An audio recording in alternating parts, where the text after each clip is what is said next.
Salut l'ami, ça va bien? Je m'appelle Laurent, je suis un youtubeur. Je fais des petites vidéos YouTube pour savoir un peu ce qu'ils pensent les jeunes. Parce qu'en fait, aujourd'hui, on nous parle de tout et de rien, on nous fait peur avec toutes ces choses-là, mais il y a une chose, on ne nous parle jamais. C'est qu'un jour ou l'autre, vous et moi, on va mourir. Est-ce que vous y avez déjà pensé? Vous avez jamais pensé à la mort? Et vous savez pourtant qu'on ne sait pas quand on meurt. Donc la grande question à se poser, c'est de savoir qu'est-ce qui se passe après la mort. Est-ce qu'on va quelque part? Est-ce qu'on va nulle part? Est-ce qu'il y a vraiment une religion? Est-ce qu'il n'y a pas de religion? C'est vraiment une question à se poser parce qu'on y va tous. Et on y va une main devant, une main derrière. Donc on ne peut pas amener le portefeuille avec nous là-bas, on est d'accord? Vous n'avez jamais pensé à ces trucs? Alors c'est peut-être pas un accident que vous rencontrez. Parce que s'il y avait quelque chose après la mort, vous voyez, normalement quand on meurt on va être jugé. Et on va être jugé par rapport au bien, au mal qu'on a fait. D'accord?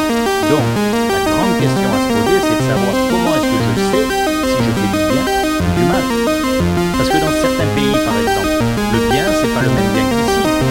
Regardez en Mauritanie, ils font l'infusion des petites filles. Pour nous, c'est barbare. Mais pour eux, c'est bien. Donc, vous voyez, suivant où vous êtes né, le bien, c'est pas le même par rapport aux autres. Il doit y avoir quelque chose qui indique qui fait le bien ou pas. Et bien cette chose, ce sont les 10 commandements. Vous connaissez les 10 commandements? C'est cette loi-là qui détermine si on fait du bien ou du mal. Alors on va voir comment vous allez faire. Et attention, je ne vous juge pas, parce que moi j'ai lamentablement les cheveux aux fesses. Il y a un commandement par exemple qui dit tu ne mentiras pas. Parce que vous avez déjà menti.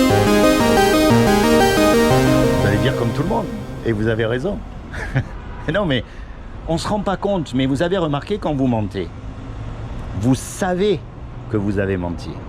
Vous savez que vous faites quelque chose qui n'est pas bien, c'est pas vrai? Parce que cette loi-là, elle est inscrite dans notre cœur. Et la conscience, elle nous rappelle la loi. Il y a un commandement, il dit tu voleras pas. Parce que vous avez déjà pris quelque chose qui n'est pas à vous. Peu importe la valeur. Hein. Eh oui, comme tout le monde. Il y a un commandement, il dit tu ne commettras pas d'adultère. Vous n'êtes pas marié. Mais Jésus a dit, quiconque regarde une femme pour la convoiter a déjà commis un adultère avec elle dans son cœur. Là, vous êtes mort aussi, on est d'accord? Vous avez déjà convoité, vous avez déjà regardé une image pornographique, vous allez dire comme tout le monde. Et c'est pour ça qu'elle est belle, cette loi. Parce qu'elle nous montre qu'on n'a pas le droit de se juger les uns les autres. Vous croyez que le pape, il n'a jamais menti? Ou qu'il n'a jamais regardé une femme avec des idées dans la tête? En plus, lui, parce qu'il en est privé, alors ça doit être pire que nous. Ou le rabbin, ou l'imam. Non, tous les hommes, ils ont cassé cette loi. Et regardez un enfant. On n'est pas obligé à lui apprendre à faire des bêtises. De naissance, il sait faire les bêtises. Par contre, on doit lutter pour lui apprendre à faire le bien. Ça, c'est encore une autre. Regardez, il y a marqué « Tu honoreras toujours tes parents ». Est-ce que vous avez toujours honoré vos parents? Mais non, parce que rien que le fait de leur désobéir, c'est pas les honorer, on est d'accord? On est mal. Et quand on va mourir, on va être confronté à cette loi-là. Et comme on a cassé la loi, quand on va passer devant le jour du jugement dernier, on va être déclaré coupable, puisqu'on l'a cassé. Et si on est déclaré coupable, on ira au paradis ou en enfer? En enfer. Et ça, c'est un mot qui nous gêne. On préférait qu'il n'existe pas, ce mot. On est d'accord? La majorité des gens, ils ne veulent pas y croire pour les mêmes raisons qu'un cambrioleur ne va pas trouver un commissariat de police. Parce qu'on sait qu'on a des comptes à rendre, c'est au fond de nous, c'est gravé dans notre cœur. Et ça, c'est la mauvaise nouvelle. C'est ce qu'on mérite tous, sans exception. Maintenant, il y a une bonne nouvelle dans l'histoire. C'est que c'est Dieu qui nous a fait. Vous croyez en Dieu quand même? Vous ne croyez pas en Dieu? Pourtant, c'est facile de prouver que Dieu existe. Mais attention, il ne faut pas mélanger avec la religion. Parce que la religion, en fait, ce sont des hommes qui se sont autoproclamés représentants de Dieu sur terre pour dominer sur les autres hommes. On est d'accord? Quelle que soit la religion, hein? Catholique, musulman, bouddhiste, vous pouvez toutes les prendre, c'est tout pareil. On est d'accord? Mais je vais vous dire une chose. Qui est un Dieu, c'est obligé, qui est un créateur, puisqu'il y a une création. Regardez l'immeuble en face de vous. Quelle est la preuve qu'il y a quelqu'un qui a fabriqué cet immeuble? C'est l'immeuble lui-même.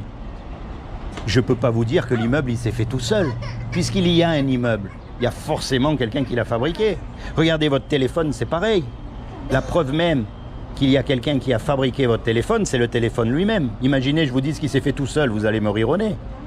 Et bien maintenant, vous regardez la complexité de l'univers.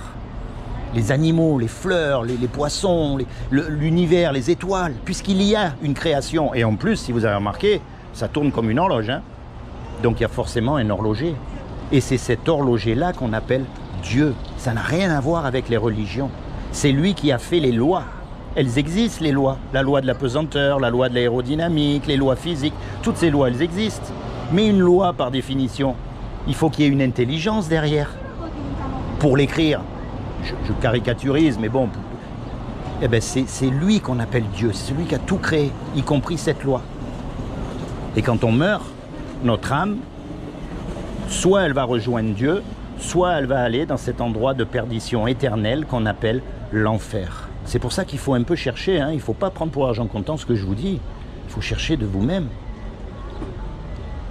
Donc ça, c'est la mauvaise nouvelle. Maintenant, la bonne nouvelle, c'est que Dieu a tout créé, donc c'est un créateur. Et un créateur, en général, ça aime ce que ça crée. Un musicien, il aime sa musique. Un cuisinier, il aime les petits plats qu'il fait. C'est aussi simple que ça, hein.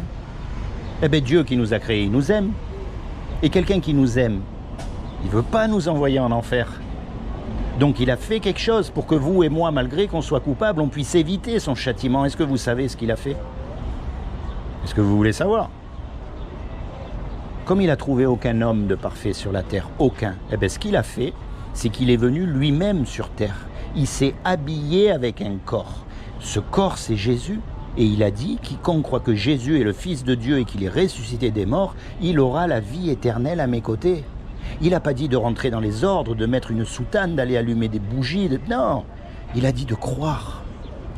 Parce que quand Jésus il est mort à la croix, lui qui est parfait parce qu'il est Dieu sur terre, eh bien il a payé pour vous. C'est comme si on fait une grosse bêtise tous les deux. On fait une grosse bêtise et on se fait attraper par le juge. On passe devant le juge donc et il nous condamne à payer 1 million d'euros ou de partir 50 ans en prison. Moi j'ai pas le 1 million d'euros et vous non plus. On est condamné et on ne peut pas retourner en arrière pour effacer le péché qu'on a fait, tout le mal qu'on a fait. C'est fait, c'est trop tard. Et puis il y a un homme qui arrive qu'on ne connaît même pas et qui met l'argent sur la table pour qu'on soit libre. Le juge, il est satisfait, l'amende elle a été payée. Et vous et moi, malgré qu'on soit coupable, on est libérés. Eh bien c'est ça qu'a fait Jésus à la croix. Et tout ce que vous avez à faire, c'est vous approprier ce qu'il a fait à la croix. C'est dire, voilà, Jésus, tu es mort pour moi, je veux que tu deviennes mon sauveur. Je veux que tu deviennes mon avocat pour le jour du jugement dernier. Mais maintenant, quelqu'un qui vous a rendu ce service, quand à son tour, il va vous demander un petit service, vous allez lui rendre. C'est logique. Donc, par exemple, la prochaine fois que vous êtes confronté au mensonge, ça peut arriver. Vous allez dire là, si je mens, personne ne va le savoir. Et puis après, vous allez dire, oui, mais attends, Jésus va le savoir. Et il est mort à ma place. Il a donné sa vie pour que moi, je puisse aller au paradis et il ne me demande rien en échange. C'est gratuit. Je ne peux pas lui faire ça. Ça serait comme le trahir, ça serait comme lui cracher à la figure. Donc de moi-même, je choisis de ne pas mentir. Tant pis combien ça va me coûter, tant pis les conséquences. Ça, c'est la vraie marche chrétienne. C'est une marche de tous les jours, avec Dieu dans votre cœur, dans votre esprit. C'est pas d'aller à l'église le dimanche chanter Alléluia, et le mardi on a oublié qu'on est allé à l'église chanter Alléluia, d'accord, comme les hypocrites. Non, c'est pas ça. C'est le lundi, mardi, mercredi, jeudi, tous les jours, vous marchez avec Dieu. Et vous l'invitez dans votre cœur comme votre sauveur. Et vous le mettez dans toutes vos affaires, dans vos études, si vous en faites, dans votre travail, partout où vous allez, vous mettez Dieu en premier. C'est comment votre prénom? Comment vous appelez votre prénom, c'est comment? Lucas. Lucas? Sois béni, Lucas. Je demande au Seigneur vraiment qu'il t'accorde le désir de ton cœur. D'accord? Qui se révèle à toi comme ton sauveur et ton Seigneur. Et plus que tout, qui te permette de rentrer dans ta destinée éternelle.